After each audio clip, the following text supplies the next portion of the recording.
Hello friends, मैं Akbar sir from Bihar.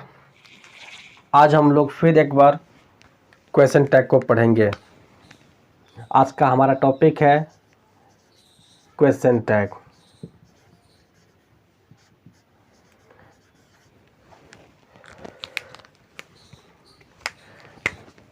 पिछले video में हमने इस टॉपिक पर चर्चा किए थे। टॉपिक का जो टाइप था the pattern of question tag, उस टाइप में थोड़ा सा हिंट करके आपको क्वेश्चन टैग समझाने का हमने प्रयास किया था। लेकिन उसी पॉइंट्स को एक बार फिर हम इस वीडियो में पढ़ेंगे और इस पॉइंट्स के माध्यम से पूरा का पूरा जो क्वेश्चन टैग है वो इसी पॉइंट्स पर आधारित है। अगर आप इस पॉइंट्स को अच्छे से समझ लेते हैं तो क्वेश्चन टैग आपके लिए बहुत ही आसान हो जाएगा। तो फिर देर किस बात की, चलते हैं हम लोग उसी पॉइंट पर। आखिर वो पॉइंट्स है क्या, क्वेश्चन टैग बनाने के लिए किन किन पॉइंट्स को हमें जानना चाहिए, उस पॉइंट्स की तरफ हम लोग देखते हैं। तो आज का हेडिंग है सम essential points of the pattern of question tag. Question tags.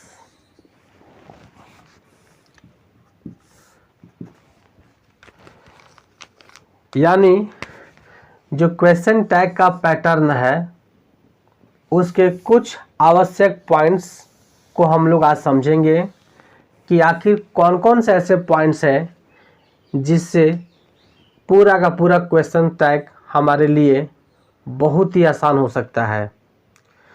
तो हर एक पॉइंट को हम लोग बारी बारी से समझने का प्रयास करेंगे। चलते हैं पहले पॉइंट पर। नंबर ए, इस पॉइंट में कि क्वेश्चन टैग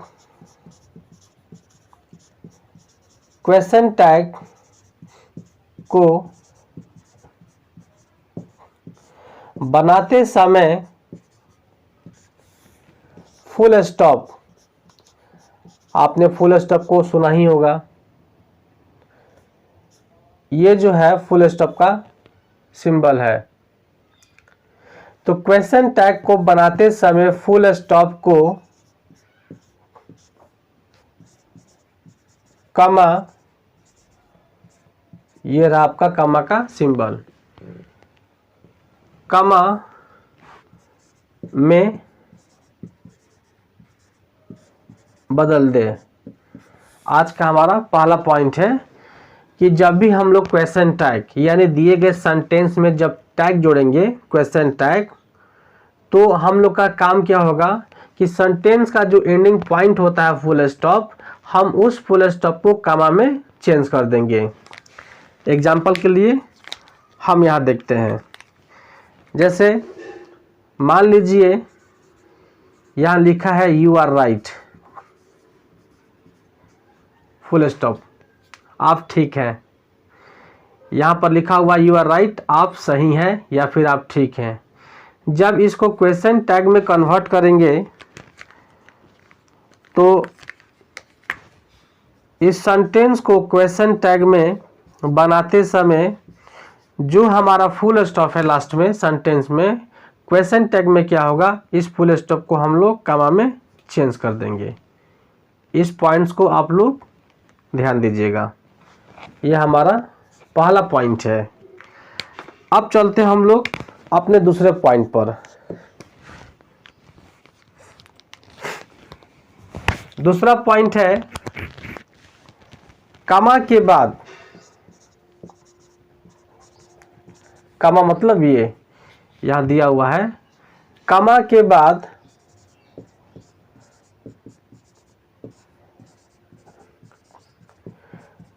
ऑक्सिलरी वर्ब या मॉडल वर्ब का प्रयोग करे, न कि लेक्सिकल यानी मेन वर्ब का प्रयोग करें। अब हम लोग सेकेंड पॉइंट पर विचार करेंगे कि जो हमारा सेकेंड पॉइंट है कि कमा के बाद यानी इस कमा के बाद, ये हमारा क्वेश्चन हो गया। जब इसको हम लोग आंसर में कन्वर्ट करेंगे, समझे, तो पहले पॉइंट में हमने कमा को ले लिया, फुल स्टॉप हटा दिया, और दूसरे पॉइंट में बोल रहा है कि कमा के बाद जो सहायक क्रिया होगा या मॉडल्स होंगे, हमने इसके पहले वाले वीडियो में 24 सहायक क्रिया को चर्चा किए थे। कौन कौन से सहायक क्रिया हैं, उनके रूप को हमने अच्छे से दिखाए थे, समझे। उनमें से कोई एक इसमें दिखाई देगा। जैसे यहाँ पर आप देख सकते हैं कि आर क्या है, एक सहायक क्रिया है, समझे ना। तो जो सहायक क्रिया है हम लोग क्या करेंगे, उसको लिखेंगे कमा के बाद, यानी कि कमा के बाद जो हमारा सहायक क्रिया है यहाँ पर क्या करेंगे, हम लोग आर को लिखेंगे। यही ना बोल रहा है कमा के बाद सहायक क्रिया या फिर मॉडल्स क्रिया का प्रयोग करें, तो हमने यहाँ पर कर दिया। न कि लेक्सिकल वर्ब या मेन वर्ब, इनका प्रयोग जो है लेक्सिकल और मेन वर्ब का प्रयोग हम लोग को नहीं करना है, क्योंकि सेंटेंस में अगर दिया रहेगा कि you play tennis, example you play tennis, तो वर्ब का कोई भी रूप हो, V1 हो, V2 हो, V3 हो या V4 हो, कभी भी क्या होता है, हम उन सभी वर्ब जितने फॉर्म होते हैं हम कमा के बाद इनका प्रयोग नहीं करते हैं। ये कंडीशन है। क्वेश्चन टैग कुछ भी हो, आप कमा के बाद जब भी वर्ब का प्रयोग करेंगे तो वो वर्ब हमेशा ऑक्सिलरी वर्ब ही होना चाहिए, जिसकी संख्या 24 होती है। 24 में कौन कौन से हैं उस चीज़ को आप हमारे डिस्क्रिप्शन बॉक्स में जा करके उस टॉपिक को खोल करके उसमें आप देख सकते हैं कि वो 24 कौन कौन से हैं, वो 24 इसमें दिखाई देंगे। हाँ, कभी कभी ऐसा होता है कि कुछ टेंस है, जैसे सिंपल प्रेजेंट टेंस और सिंपल पास्ट टेंस। इसी को ले लीजिए आप, यहाँ पर यू प्ले टेनिस, तो इसमें आपका जो सहायक क्रिया जो है दिखाई नहीं दे रहा है, तो उस केस में क्या होगा, आपको सहायक क्रिया ही मानना है। तो प्ले कौन सा रूप है, वर्ब 1। जब प्ले वर्ब 1 है तो हम सबको पता है कि वर्ब 1 में जो आपका सहायक क्रिया छुपा रहता है वो डू होता है, और V5 जैसे गोज हो गया, प्लेज हो गया, रन्स हो गया, जिस मेन वर्ब में एस और एस लगे रहते हैं उसमें क्या छुपा होता है आपका डॉज, और एक होता है V2, तो इसमें क्या छुपा होता है आपका डिड। तो ये क्या है आपका यू प्ले है ना, तो इसका जो सहायक क्रिया बनेगा आपका वो डू होगा। प्ले को मत निकालिएगा। अगर यू प्लेड लिखा होगा प्लेड, तो यहाँ पर डिड होगा। और अगर वर्ब 5 होगा, जैसे सी प्लेज लिखा होगा सी प्लेज टेनिस, तो प्लेज के लिए क्या करेंगे हम लोग डच को मान लेंगे। लेकिन V1, V5 और V2 को छोड़कर अगर कोई भी मेन वर्ब दिखाई देगा तो फिक्स है कि वहाँ सहायक क्रिया कहीं ना कहीं किसी रूप में शो करेंगे, या सेंटेंस कोई भी हो अगर नेगेटिव फॉर्म में होगा तो वहाँ सहायक क्रिया शो करेंगे। केवल सिंपल प्रेजेंट टेंस और सिंपल पास्ट टेंस जब अफर्मेटिव सेंटेंस में होगा, समझे, तो उसमें सहायक क्रिया आपको दिखाई नहीं देगा, और उस केस में क्या है कि आपको V1 के लिए डू, V5 के लिए डज और V2 के लिए डिड का प्रयोग कमा के बाद क्वेश्चन टैग के लिए आप कर देंगे। इसके अलावे आपके पास जितने भी सेंटेंस आपके सामने आएंगे वह सब में सब्जेक्ट के तुरंत बाद सहायक क्रिया स्पष्ट रूप से शो करेंगे। इसको ध्यान देना होगा। तो हम लोगों ने क्या किया, आर का प्रयोग किया यहाँ पर। चलिए, ये रहा हमारा दूसरा पॉइंट। अब चलते हैं तीसरे पॉइंट पर। तीसरे पॉइंट में क्या है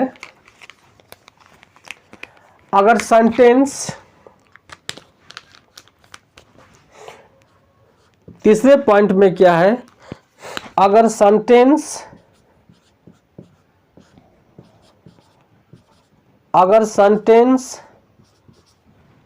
positive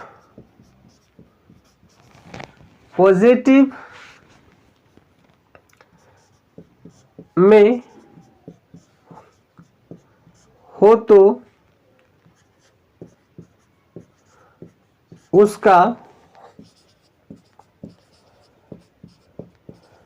question tag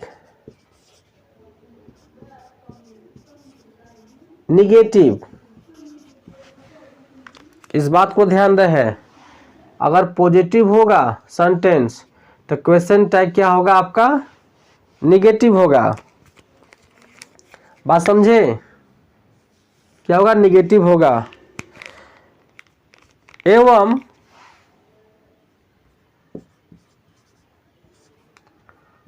sentence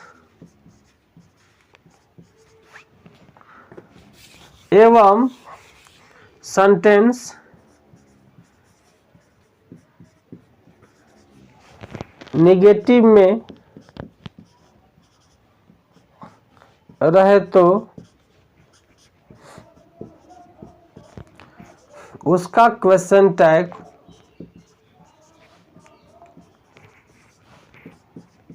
positive होगा। यहां साफ लिखा हुआ है कि सेंटेंस अगर आपको दिए जाएंगे पॉजिटिव में, जब उसका क्वेश्चन टैग आप बनाइएगा तो उसमें आपको नॉट का इस्तेमाल करना होगा। और सेंटेंस ही आपका निगेटिव में होगा, उसमें निगेटिव वर्ड्स जैसे नॉट दिखाई देगा, तो उसका जो क्वेश्चन टैग बनाइएगा आप तो पॉजिटिव में होगा, मतलब नॉट को हटा देना है। समझे। लेते हैं दो एग्जाम्पल। एक है यू आर राइट और दूसरा है यू आर नॉट राइट। समझे। हमने ऑप्शन जो ए है और बी है यहाँ तक हमने काम किए थे, यानी कि यहाँ आर जो है मतलब पीछे वाला ही क्वेश्चन है जो जस्ट अभी थोड़ी देर पहले हमने उस पर चर्चा किए थे, उसी क्वेश्चंस को फिर मैंने रिपीट किया। तो यू आर राइट में हमने आर को निकाला था, बात समझे ना। तो जब आर को निकालेंगे पहला काम क्या है, क्वेश्चन तक जब भी बनाइएगा तो फुल स्टॉप को हमने क्या किया, कामा में चेंज कर दिया। ये पहला क्वेश्चन है। और फिर कामा के बाद क्या होगा, जो सेंटेंस में जो भी आपके ऑक्सिलरी वर्ब होंगे उसको बाहर निकालेंगे। अगर लेक्सिकल वर्ब भी होगा तो उसमें से हम लोग सहायक क्रिया को ही बाहर निकालेंगे। निकाल दिए। अब बात करते हैं हम लोग पॉइंट सी पर। तो सी में पॉइंट में क्या बोल रहा है कि जब हम लोगों ने आर को बाहर निकाला तो फिर सेंटेंस को वॉच करेंगे कि जो सेंटेंस है किस फॉर्म में है। तो ये सेंटेंस आपका पॉजिटिव है, इसे हम लोग एफर्मेटिव सेंटेंस कह सकते हैं। और ये वाला जो सेंटेंस है आपका निगेटिव में है क्योंकि यहाँ पर नॉट लगा हुआ है। तो इस वाले का जब क्वेश्चन टैग बनाएंगे तो आर के साथ हम नॉट को जोड़ देंगे। समझे। और नॉट जब भी लगाएंगे इस बात को ध्यान रहे कि नॉट हमेशा शॉर्ट फॉर्म में होना चाहिए। तो यू आर राइट का क्या होगा, आरेंट। समझे। और इसमें क्या नॉट है, नॉट है, तो इसमें केवल आर से ही करेंगे हम लोग, रोक देंगे। ठीक है। तो यहाँ पर ए बी सी जो पॉइंट है आपका ये क्लियर हो गया। अब चलते हैं हम लोग चौथे पॉइंट डी पर। इसको यहाँ से रेज करते हैं। पॉइंट डी,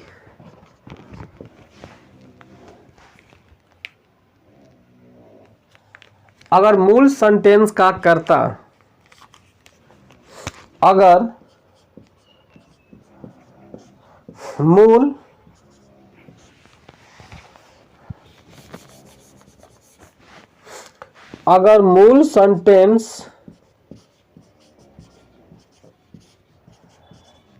मूल सेंटेंस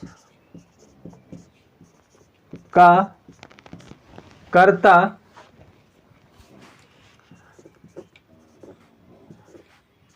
नाउन हो तो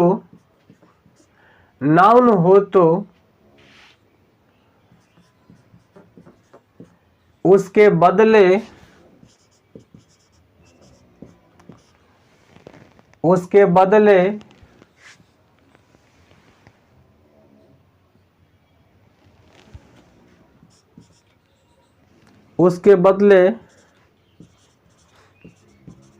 प्रोनाउन का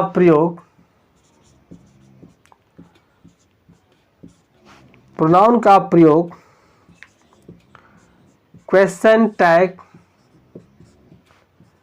में करेंगे एवं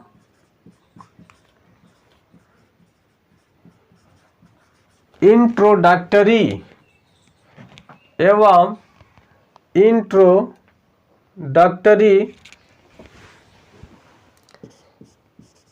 देयर या इट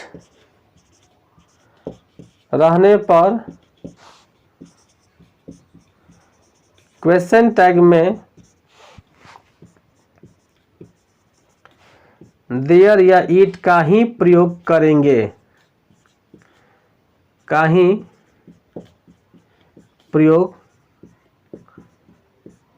करेंगे। इस टॉपिक पर ध्यान दीजिएगा। ये जो टाइप है यहाँ साफ लिखा हुआ है कि अगर मूल सेंटेंस, कोई भी सेंटेंस अगर आप लिखिएगा तो उसमें कोई ना कोई सब्जेक्ट होगा जिसको हम लोग कर्ता बोलते हैं। तो जब सब्जेक्ट में नाउन होगा तो उसका जो क्वेश्चन टैग हम बनाएंगे उस सेंटेंस का, तो इस बात को भी जानकारी रहे हम लोग कि इस क्वेश्चन टैग में कभी भी हम लोग जो सब्जेक्ट मानते हैं नया सब्जेक्ट सेंटेंस के हिसाब से, तो वो जो सब्जेक्ट होता है उस सेंटेंस के हिसाब से हमेशा प्रोनाउन के फॉर्म में होता है।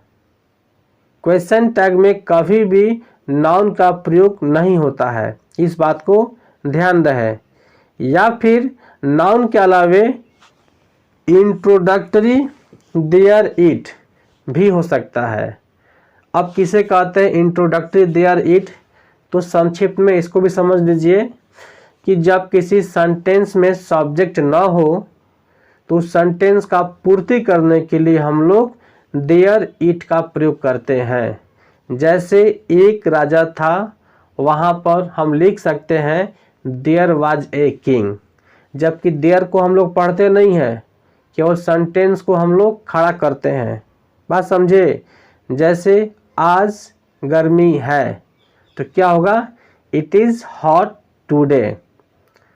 या सोमवार का दिन है, इट इज़ मंडे। हमने इट को नहीं पढ़ा, तो देयर और इट का प्रयोग जब सेंटेंस के सब्जेक्ट के रूप में होता है तो उसी को बोलते हैं हम लोग हैं इंट्रोडक्टरी देयर या इट। क्योंकि इसके मीनिंग से कोई मतलब नहीं होता है, केवल सेंटेंस को पूरा करने के लिए हम इन दोनों शब्दों का इस्तेमाल करते हैं। तो अगर सेंटेंस का सब्जेक्ट ये देयर और इट रहे तो क्वेश्चन टैग में हम इन दोनों में से किसी एक का प्रयोग कर सकते हैं, जो रहेगा उसी का करेंगे। समझे? एक बार खुल कर देख लेते हैं कि क्वेश्चन टैग का सब्जेक्ट में कौन कौन आ सकते हैं। यहाँ देखिएगा,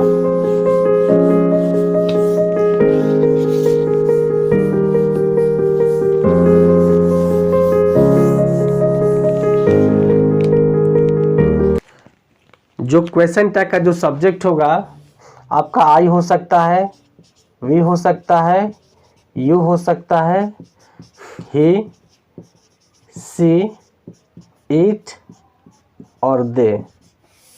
1 2 3 4 5 6 7 इन्हीं में से किसी एक का प्रयोग आपको करना है। इस बात को ध्यान दीजिएगा। अगर सेंटेंस के सब्जेक्ट में कोई अगर नाउन दिया रहेगा, जैसे बॉय हो, गर्ल हो, बुक हो, पेन्स हो, या आपका बॉयज हो या गर्ल्स,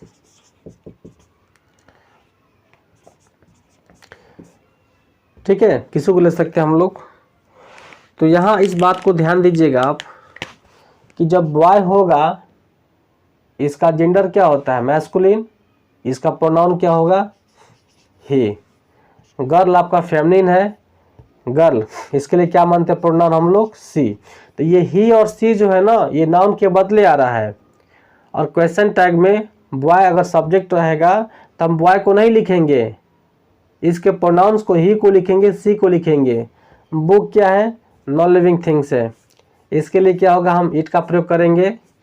पेन्स, ये नॉन लिविंग थिंग्स है, समझे। तो एक बात ध्यान दीजिएगा कि कोई भी वस्तु चाहे व्यक्ति, पशु, पक्षी, अगर प्लूरल नंबर्स में होते हैं उन सब का प्रोनाउन क्या होगा, आपका दे होगा, समझे। यानी कि किसी भी सेंटेंस में जो सब्जेक्ट अगर I, we, you, he, she, it, they रहेगा तो क्वेश्चन टैग का जो सब्जेक्ट होगा हम इन्हीं को मान लेंगे। अगर नाउन रहेगा तो नाउन रहने पर क्या करेंगे हम लोग, उसके प्रोनाउंस को इस प्रकार से मानेंगे। बात समझे। जैसे एक एग्जाम्पल लेते हैं पहले प्रोनाउन से, जो एग्जाम्पल हम पहले लिए थे उसी को लिखते हैं। यू आर राइट, इसका क्वेश्चन टैग क्या होगा, सबसे पहले हम लोग इस सेंटेंस को एक बार फिर लिखेंगे, यू आर राइट। सेंटेंस के अंत में क्या फुल स्टॉप है, हम यहाँ करेंगे कमा। उसके बाद जो भी सहायक क्रिया होगा उसको बाहर लिखेंगे, फिर पता करेंगे सेंटेंस निगेटिव है कि नहीं है तो यहाँ पर नॉट का प्रयोग करेंगे शॉर्ट में। और फिर अंत में आता है आपका सेंटेंस का सब्जेक्ट का चयन करना। तो यहाँ पर क्या है, प्रोनाउन यू है ना, तो इस यू को हम लोग बाहर कर देंगे, सबसे अंत में इसको लिखेंगे। उसी प्रकार से अगर लिखा रहेगा सीता इज ब्यूटीफुल, अगर आपसे कहा जाए कि इस सेंटेंस का क्वेश्चन टैग क्या होगा, तो हम सबसे पहले इज को बाहर करेंगे, इसके बाद नॉट नहीं है, नॉट को लगाएंगे, फिर हमारा काम है क्या चीज़, सीता।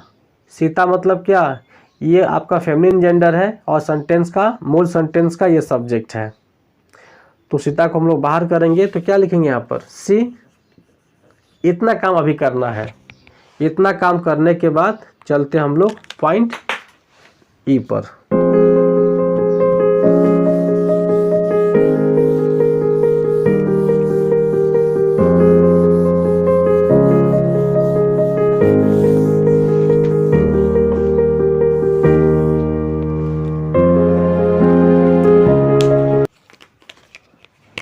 पॉइंट ई,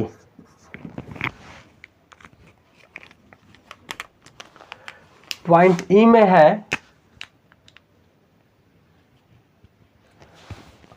अंत में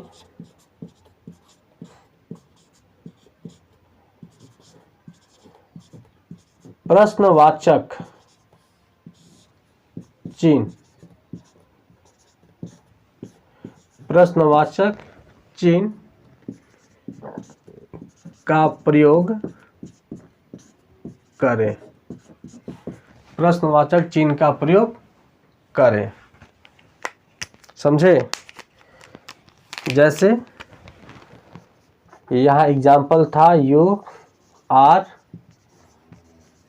राइट, जब इसको हम लोग बनाएंगे तो यू आर राइट को लिखेंगे, फिर इसको हम लोग कमा में चेंज करेंगे, यहाँ जो दिया रहेगा वर्ब उसको बाहर करेंगे, उसके बाद नॉट को देखेंगे, नॉट नहीं है या नॉट लगाते हैं, फिर जो भी सब्जेक्ट है जो भी इसको यहाँ लिखेंगे।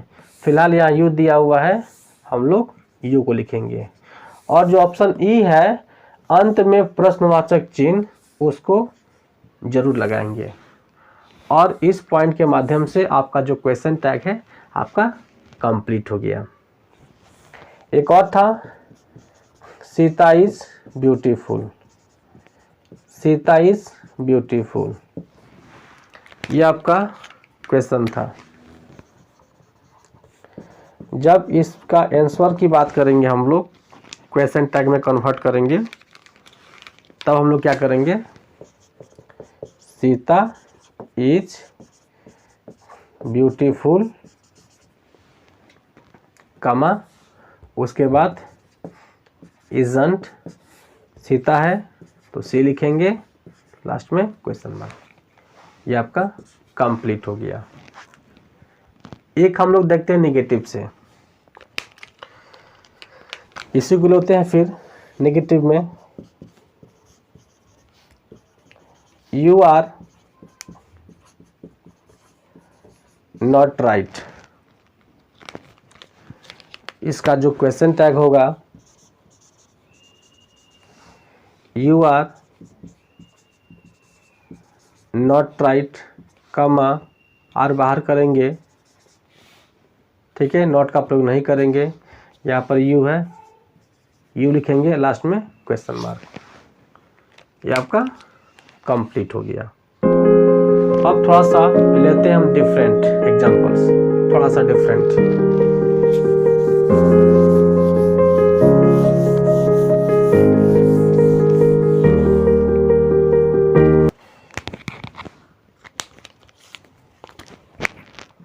नेक्स्ट है शी डिड नॉट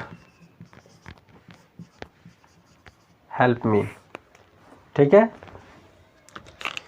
इसका क्वेश्चन टैग हम लोग बनाएंगे, she did not help me, उसके बाद कमा करेंगे।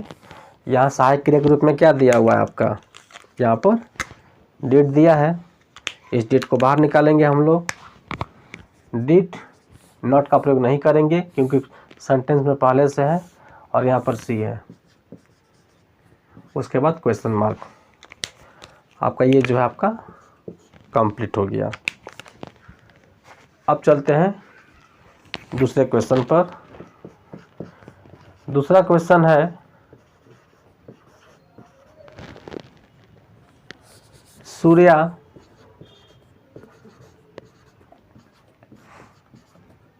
Speaks English. सूर्या